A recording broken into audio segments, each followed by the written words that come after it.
This question belongs to the topic engineering mechanics from the subtopic dynamics dynamics. Okay.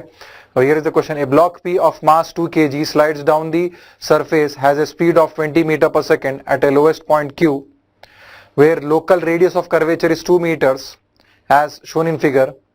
Assuming G equal to 10 meter per second square, the normal force and the normal force in Newton at Q is dash. Okay, this is a simple and straightforward question. Okay, so when the P is sliding down and once it undergoes through the once it moves along this curvature, it will be experiencing a centrifugal force. So normal force at Q will be equal to centrifugal force, that is mv square by r, and on this point there will be a centrifugal force mv square by r plus the weight of the block,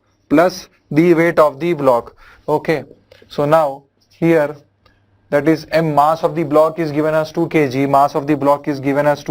it is moving with its speed of 20 meter per second square, and it is sliding on the local radius on the curved surface having local radius of curvature of 2 meters. Okay, plus weight of the block is 2 kg into 10, so this will be 400 plus 20, so 420 newtons will be the force exerted on the block when it reaches to the point Q. Okay, this is the end of the answer. This question belongs to the topic engineering mechanics from the subtopic kinematics of particle. Okay, a point mass is shot vertically up from the ground level with a velocity of 4 meter per second at a time t equal to 0. It loses 20% of its impact velocity after each collision with the ground.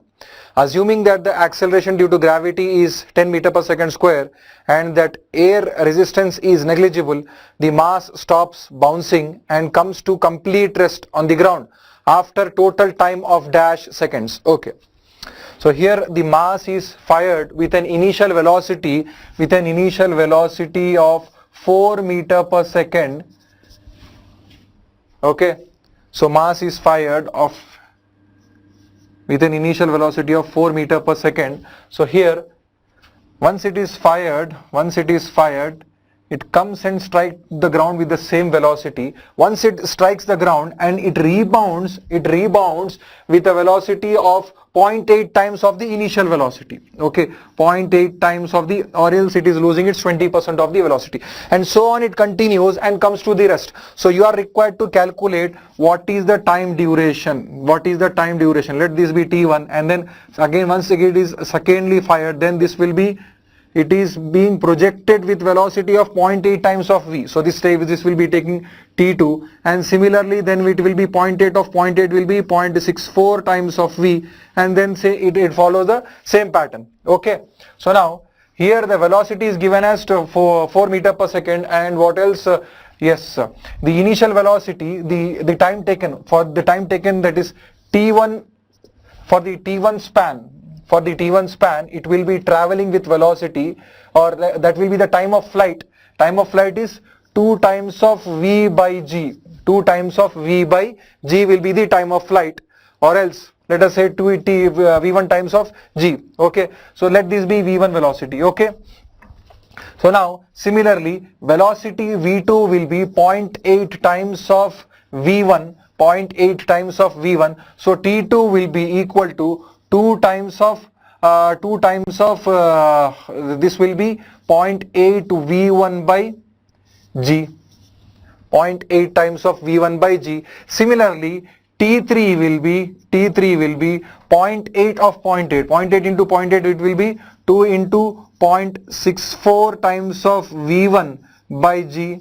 So every time the velocity will be dropping by 20%, so it will so on it multiplies with 0.8 into 0.64, the trend continues. Okay, so now here the total time T total is equals to, here I can write it as T1 plus T2 plus T3, so on up to infinite. Okay, so now here I can write it as, this will be 2 times of V1 by G plus 2 times of 0.8 times of V1 by G plus 2 times of 0.64 V1 by G so on and so forth. Okay, so now I can do one thing, I can pull out 2 times of V1 by G out of the bracket. So this I can write it as 2 times of V1 by G out of the bracket, and I can write it as 1 plus 0.8 plus 0.64 and so on. Okay, so now this next will be 0.512. So this will be following a geometrical progression up to infinite.